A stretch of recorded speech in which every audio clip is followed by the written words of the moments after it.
allons voir dans cette vidéo comment faire l'exercice sur le CV.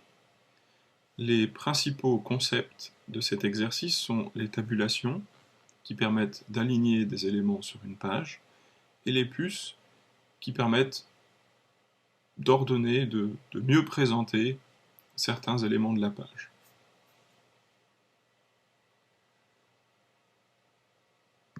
Tout d'abord, il nous faut changer le format de la page. C'est toujours la première opération à faire. Donc ici nous définissons le format A4 qui est cette taille-là, puis les différentes marges.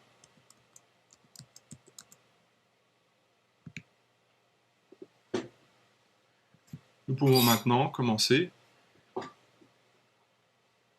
à travailler sur le document. L'élément du nom et du prénom est en gras et en italique. Nous trouvons ici des raccourcis qui nous permettent très rapidement de mettre le texte ici en gras et en italique. L'âge du candidat est 25 ans et doit être placé à 17 cm à droite de la page.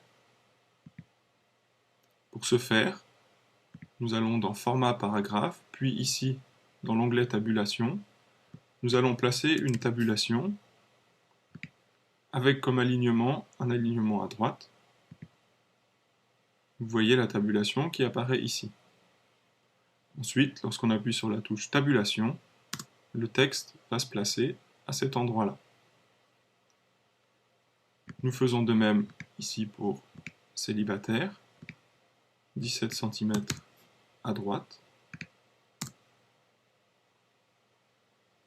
Vous voyez maintenant que nos deux éléments sont alignés, ici à droite à 17 cm.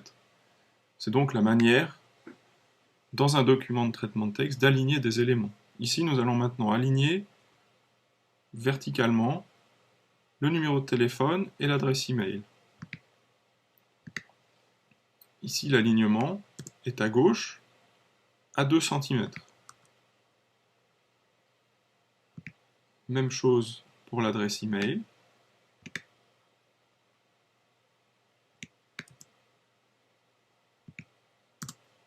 Voilà, vous voyez maintenant que le numéro de téléphone et l'adresse email sont bien alignés.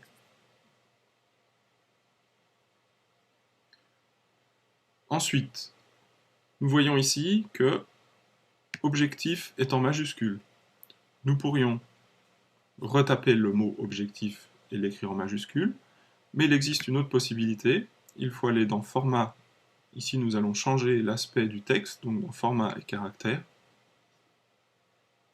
Et il est possible ici dans l'onglet Effet de caractère de mettre tout le texte en majuscule, tout en minuscule ou en petite majuscule. Ici, nous choisissons les majuscules. Ainsi, notre texte est bien maintenant en majuscule. Nous devons maintenant mettre l'objectif ainsi que le texte qui va avec en gras et en italique, puis centrer ce texte sur la page. Cela se fait ici en utilisant le raccourci de la ligne d'outils. Il nous faut ensuite mettre un cadre autour de ce texte, un cadre d'une largeur de 1 point. Pour ce faire, il faut aller dans Format puis Paragraphe. Et ici, sur l'onglet Bordure, il nous est possible de mettre un cadre. On peut choisir soit une bordure par défaut, soit choisir nous-mêmes où est-ce que l'on met la bordure. Ici, par exemple, seulement en haut et à droite. Ici, nous voulons mettre la bordure tout autour et elle doit faire ici 1 point d'épaisseur.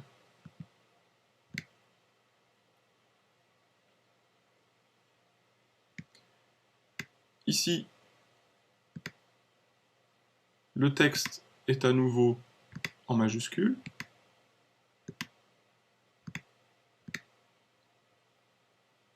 Je vais faire la même opération pour tous les endroits où le texte est en majuscule.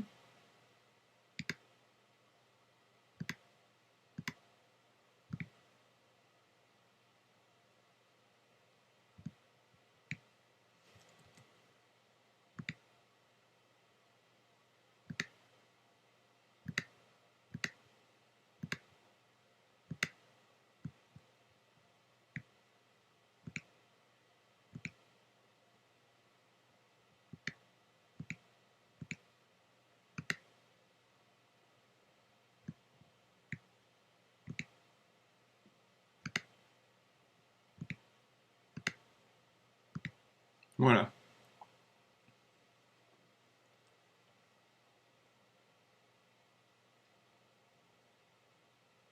Vous voyez également que le texte est en gras. Donc, même opération.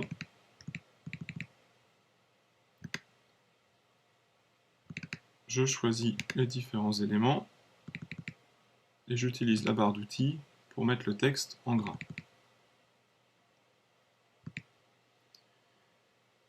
Nous allons maintenant placer les différentes puces. Pour cela, dans le menu Format, vous avez un sous-menu Puces et numérotation.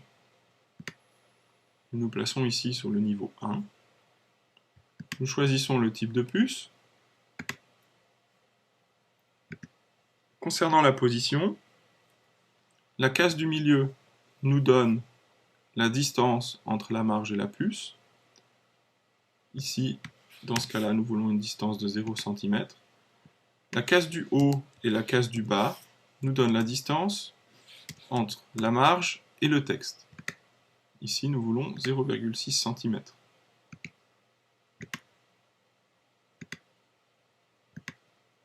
Je fais la même chose pour les autres puces.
Nous verrons plus tard dans le cours qu'il y a un moyen plus rapide de définir tous ces paramètres. Ensuite, pour ces éléments-là, nous choisissons des puces comme ça. Et puis maintenant, la distance entre la marge et le texte est de 2 cm, entre la marge et la puce de 1,5 cm. Nous mettons donc les paramètres de cette manière-là. De même ici.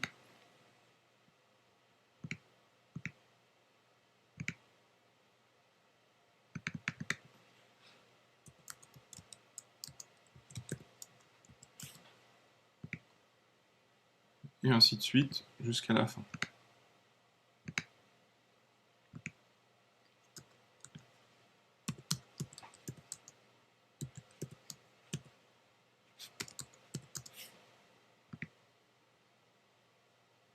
Là, vous voyez, j'ai oublié de choisir le type de puce.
Vous voyez ici d'ailleurs un aperçu du résultat que vous allez obtenir. Là, je vois déjà que j'ai pas choisi la bonne puce. Voilà, maintenant c'est correct.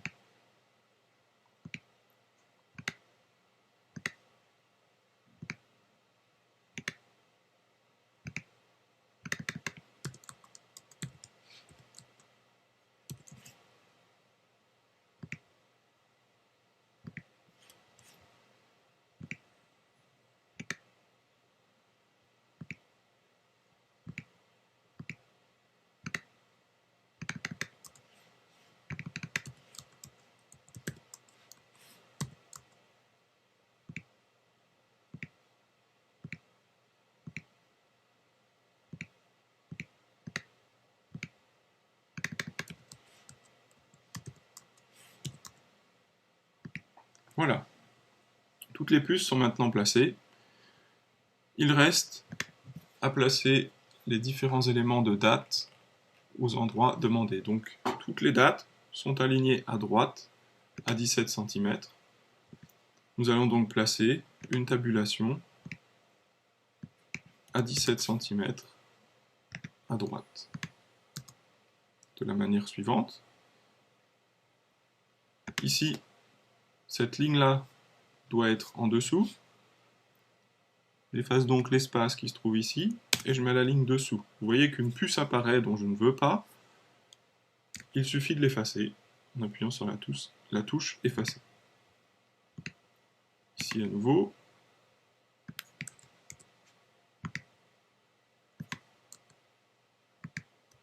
« 17 cm. Ici, ceci doit se trouver en dessous.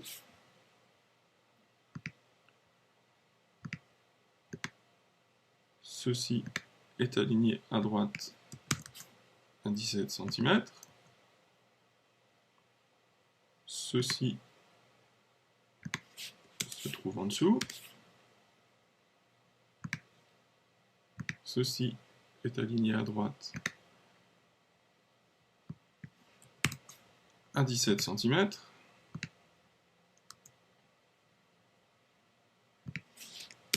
Ceci se trouve en dessous.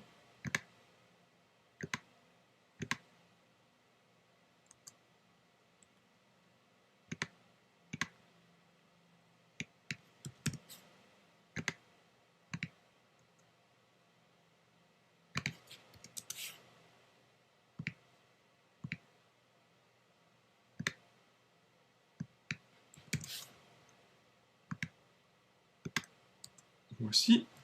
Les dates sont donc maintenant bien placées. Il nous reste ici à aligner ces différents éléments à 4 cm. Nous allons donc placer une tabulation à 4 cm, alignée à gauche. De même ici. Nous plaçons une tabulation à 4 cm, alignée à gauche. Et de même ici.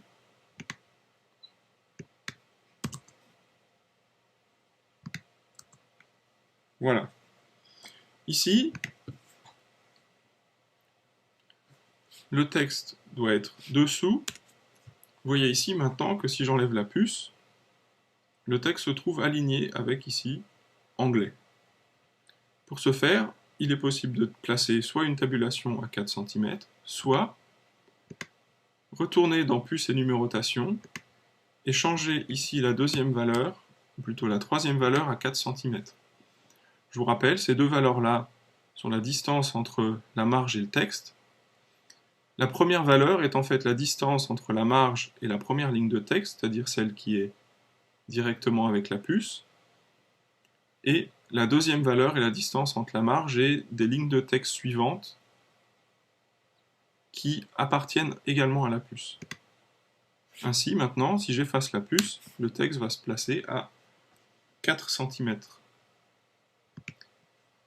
Ici, le tabulateur ou la tabulation doit être à 6,5 cm.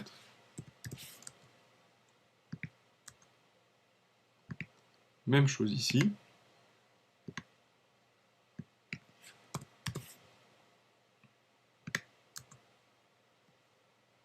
Voilà. Maintenant, je vais mettre ça en dessous. Si je veux aligner ce mot-là ici, alors de même que tout à l'heure, je vais venir mettre ici comme valeur 6,5 cm. Comme ça, la deuxième ligne de texte va s'aligner à 6,5 cm. Et puis pour terminer, ici un tabulateur de position à 5 cm.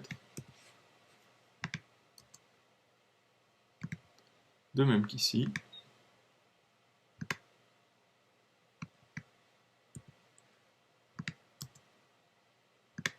Et ici.